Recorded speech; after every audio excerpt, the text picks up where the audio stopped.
The neighborhood looked harmless at a distance. Morning sprinklers ticking like metronomes, flags folded neatly over porches, a ribbon of pavement curving past identical lawns.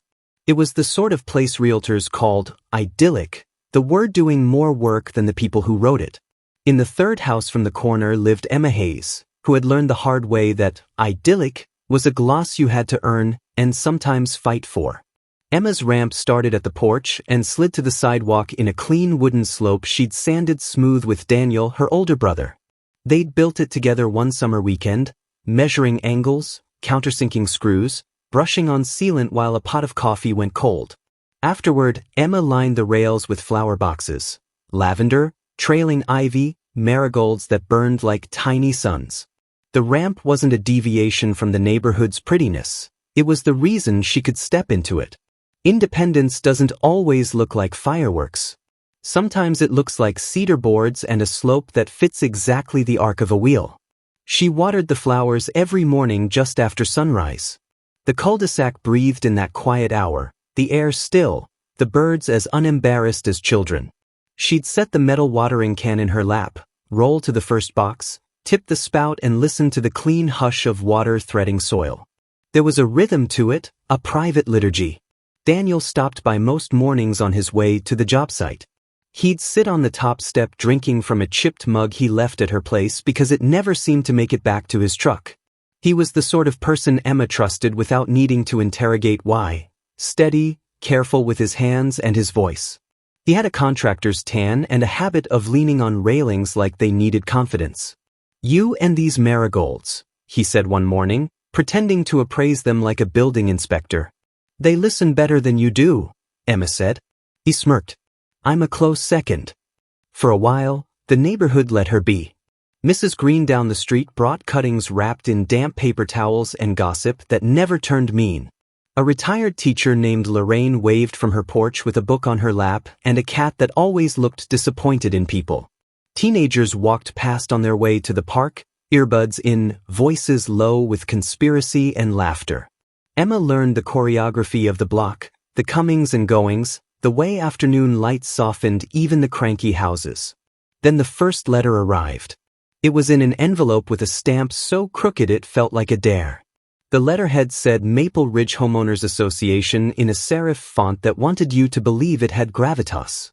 The words below were boilerplate, and Emma's name was the only part that felt alive. Violation, unapproved structure, front elevation. Violation, non-compliant landscaping, porch railings. Corrective action, remove within 14 days to avoid fines. She read it twice, slowly, so the words wouldn't assemble themselves into something sharper than they needed to be. It didn't work. By the end, her throat had shrunk to the diameter of a straw. When Daniel came at lunch, she handed it to him without prelude.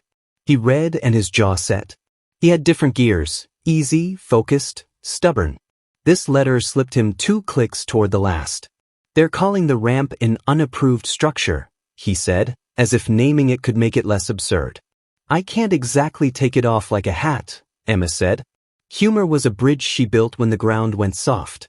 "I'll go to the next meeting," Daniel said. "This isn't. They can't do this."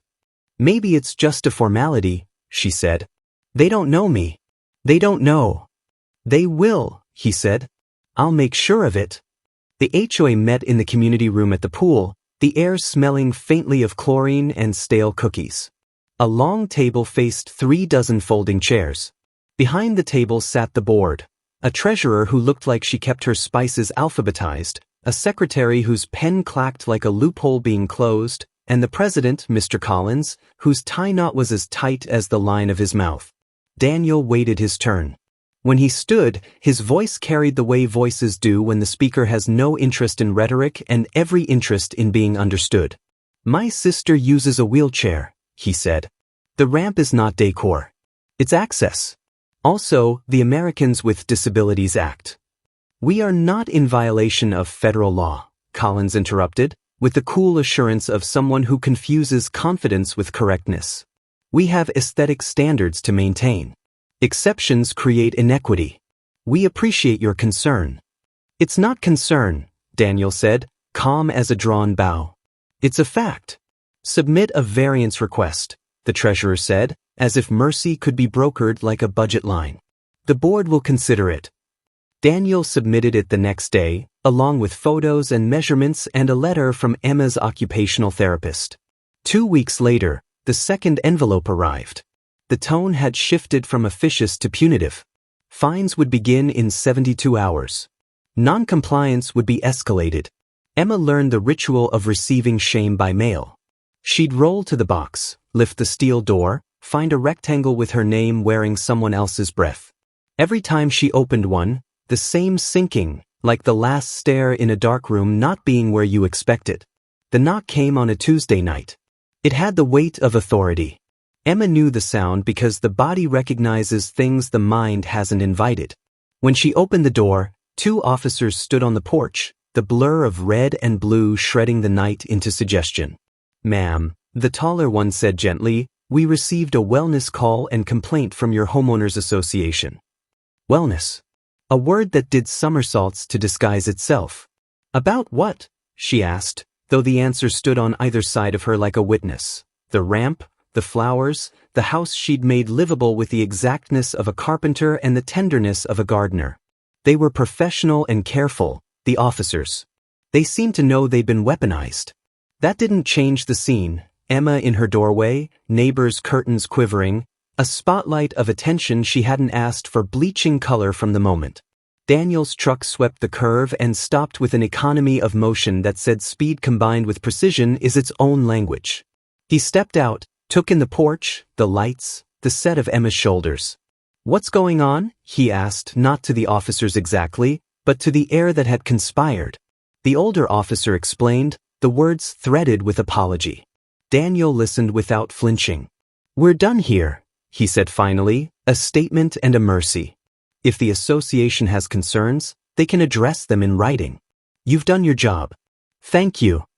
After they left, the quiet returned, but it wasn't the kind that heals. It was the quiet of a room after a shout, the noise lingering in the drywall, vibrating. "I feel like I live in a fishbowl," Emma said, and the tremor in her voice wasn't fear so much as exhaustion, which is sometimes worse because it doesn't even have the drama of panic. It's just a long, low tide pulling things away. Daniel crouched so his eyes met hers. "You're not alone," he said. "You have me." "And," she said, a question that meant, "Please say it. Please decide." He exhaled. "I'm calling them." Them, in their family lexicon, didn't need a name. They meant the twins. Jack and Ryan arrived 2 mornings later as the neighborhood stirred like a stage waking for a matinee. The pickup's engine cut, doors opened, and 2 men unfolded from the cab with the economy of people who use their bodies for a living. They weren't in uniform, but something disciplined came off them like light. How they scanned the street, how they clocked exits without appearing to count, how they moved to Emma with arms that had learned to be gentle on purpose. Jack hugged her first, careful pressure, a hand flat between her shoulder blades. Ryan knelt and grinned up at her, a kid brother's mischief grafted onto a warrior's confidence. "You okay?" Jack asked. "Yes," Emma said, and then, because precision matters, "No." "Both can be true," Ryan said. "Happens all the time." They didn't rush to fix it with promises. They made coffee, sat at the table while Daniel laid out letters and timelines and a copy of the ADA provisions he'd printed in a font large enough to bruise. Jack read silently, a vein standing at his temple. Ryan turned pages the way he disarmed things, unhurried and inevitable. "Okay," Jack said finally, practical as a plan. "We do 3 things. 1. Document everything. 2. Bring the law to the room where they think they make it. 3. Change the room. 4, Ryan added. We give the right people courage. That's an operation too." They started with the neighborhood. Not door-to-door canvassing. No flyers, no speeches. They did what good soldiers and good brothers do. They listened. Lorraine waved them over from her porch as if she'd been waiting for her cue.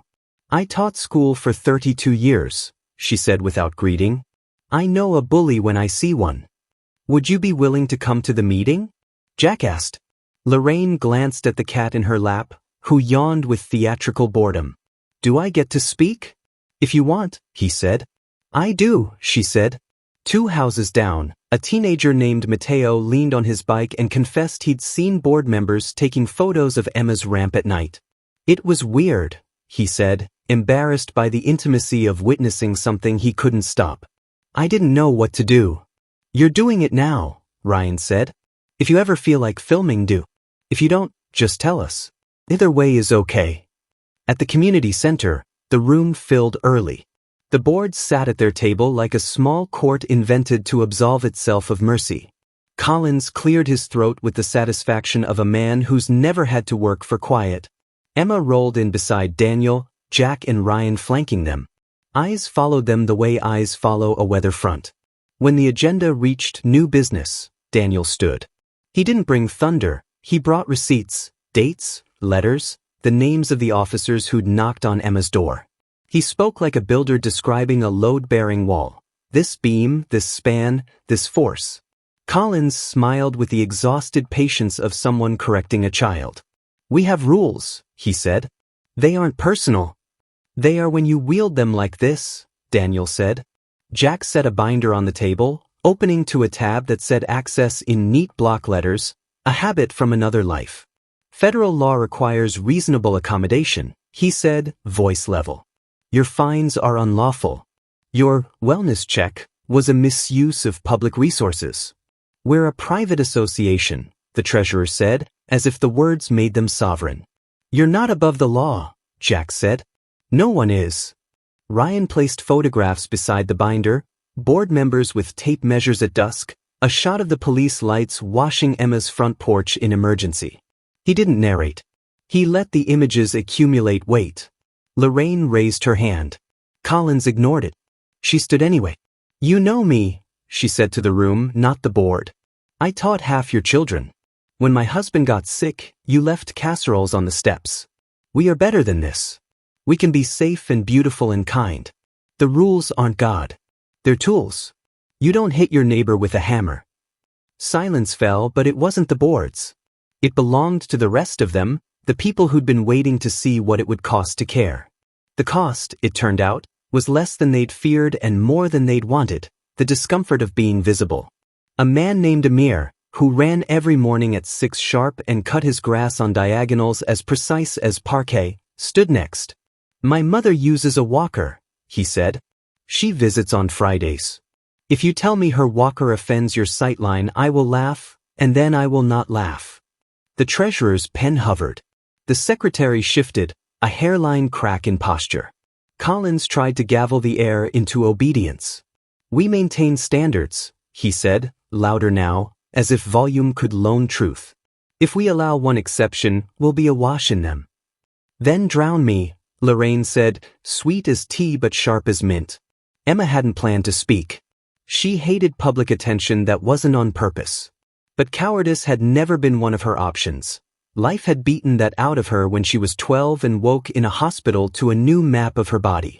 She turned her chair so the room could see her hands. They were steady. I love my home, she said. I love this neighborhood. My ramp isn't a rebellion. It's a bridge. Every day I will down it and remember that I can leave my house and come back again. I water my flowers because they live here too. I'm not asking for pity. I'm asking you to stop pretending my life is a design flaw. A sound moved through the room, something between a sigh and a yes. Collins heard it and understood that for the first time, control had shifted to a place he didn't own. The board called a recess that smelled like retreat. In the hallway, Jack answered his phone and listened for a minute, eyes narrowing with focus and then softening. When he returned, he set a new document on the table. That was the city's ADA compliance office, he said. We filed a complaint last week. They're opening an investigation. The board reconvened, voices lower, pens less sure. They voted to suspend fines pending review. It was a small stone, but when it dropped, waves moved outward. In the days that followed, Maple Ridge did something neighborhoods often forget how to do. It practiced being a community. Amir built a second set of planter boxes and bolted them to Emma's porch so the flowers couldn't, accidentally, be knocked over. Mateo and his friends took turns walking past in the evenings, a teenage honor guard whose swagger doubled as security. Lorraine made lemonade and set it on a table by the sidewalk with a handwritten sign that said "Take what you need," which no one understood until they did. Inside the house, the brothers turned the dining table into a command post. Jack drafted letters as if writing after-action reports. Exact, dispassionate, persuasive. Ryan called disability rights groups, a city council member who owed him a favor, a journalist who'd once embedded with their unit and now wrote about ordinary courage. He asked for nothing and got everything, because people love to be given a small role in a good story. Collins called an emergency session, hoping to contain the burn. But the treasurer, whose granddaughter used a brace on her left leg, resigned with a short speech about conscience. The secretary followed, not because she'd had a conversion but because the math had changed and she could do math. The board shrank to the size of its president's pride. When the city sent a mediator, it wasn't the courtroom drama people imagined. It was a folding table, a pitcher of water, and a woman with a notebook who listened more than she spoke. She asked Emma to describe the ramp. Emma did, and somehow by the end the wood had become a narrative about all the ways humans invent pathways. She asked Collins to explain the association's position. He tried, and heard how thin it sounded when it had to stand upright under its own weight. The mediator recommended immediate accommodation, removal of fines, a review of bylaws with an accessibility consultant, and training for board members. She did it without judgment and with enough specificity to make it harder to wriggle. It's astonishing how often decency masquerades as radicalism until someone with a badge of officialdom says, "No, actually, this is normal." The letter rescinding the fines arrived on a Wednesday. Emma read it twice, then again just to be certain the words were not performing. Relief came not as a flood but as a loosening in the spine, a softening at the base of the skull. She slept that night like a window opened. It would be tidy to end there, to declare the arc complete, lesson learned, justice restored. But tidy is for closets. Life prefers tapestry, threads that keep moving after the picture comes into focus. The neighborhood kept practicing. A committee formed, unofficial, which made it, somehow, freer, neighbors for access. They audited sidewalks, noted where tree roots made the concrete buckle, wrote to the city about curb cuts that were theoretical rather than real. A man named Curtis, who'd kept to himself since his wife died, printed the committee's flyers at his office on Saturdays and brought them in a neat stack with a post-it that said, "Use me." The twins stayed longer than they intended. They took early morning runs that mapped the streets with their breath, cooked big breakfasts, replaced a squealing belt in Emma's dryer, sharpened Daniel's chisels as a thank you for a lifetime of unspoken caretaking. They were not saviors. They were brothers who knew that showing up is an art and a discipline. On a sun-poured afternoon, Emma hosted what Lorraine announced as the first annual Maple Ridge Garden Ramble. It was a small, cheerful revolt against whatever meanness had tried to take root. Kids made crowns from clover. Someone played a guitar badly and happily. A neighbor who'd once submitted anonymous complaints about mailbox heights brought a pie and, in an act of quiet penance, washed the punch bowl without being asked. Collins came. He stood at the fringe, a man in an ill-fitting suit at a picnic. No one booed. That would have been too easy. He watched Emma laughing with Mateo, Jack refilling cups, Ryan tying a balloon to the ramp's rail so it bobbed like a punctuation mark. Something changed in his face that might have been shame or might have been the first crack where light gets in. "Hello, Mr. Collins," Emma said when she rolled over. Her voice was not ice. It was water, not forgiving for him, exactly, but for herself. He cleared his throat. "Ms. Hayes," he said. The sentence broke. He started over. "I was wrong." She nodded. "Thank you." It wasn't absolution. It was an acknowledgement that the ground had shifted, and sometimes that's the only bridge people can build from where they are to where they need to go. As evening drew its hem across the cul-de-sac, Daniel lit strings of bulbs they'd hung between trees. The light gentled faces, made strangers look like relatives you hadn't met yet. Emma watched her brothers move through the party, a small ache settling in her chest, not pain but the knowledge that departures were woven into arrivals. Later, when the dishes were stacked and the cat had patrolled the perimeter and declared the night acceptable, the four of them sat on the porch. Crickets kept time. The ramp glowed faintly where the bulb struck it. "Do you remember the first day after the hospital?" Daniel asked softly. "When we rolled to the end of the block and back?" Emma nodded. "It felt like a continent." "You've crossed an ocean since," Ryan said. "Plenty more water left," Jack added, but he was smiling. Emma rested her hands on the rims of her wheels. "I used to think strength would feel like steel," she said. "Hard. Unbending. But it feels more like wood to me now. Strong because it gives a little. Strong because somebody sanded it smooth and it can hold weight without making a sound." They sat with that, for silhouettes stitched to a porch, each one a bit different than they'd been when the spring started. Months later, Maple Ridge voted in a new board. The bylaws changed, not as a capitulation to noise but as an agreement to reality. The ramp stayed, the flowers spilled over in orange and purple and thyme. The police drove down the street sometimes and waved, because they were neighbors too. Colin sold his house and moved to a condo where someone else made the rules. No one cheered. People just kept living. Emma started meeting with other residents around town who were stuck between policy and dignity. She didn't bring speeches. She brought a notebook and questions that listened. "What do you need?" she'd ask. "What can we build?" Sometimes the answer was a ramp. Sometimes it was a ride to a meeting. Sometimes it was just company while a letter was opened, the shame defanged by being witnessed. The twins shipped out again for training blocks and stints that could not be named in public.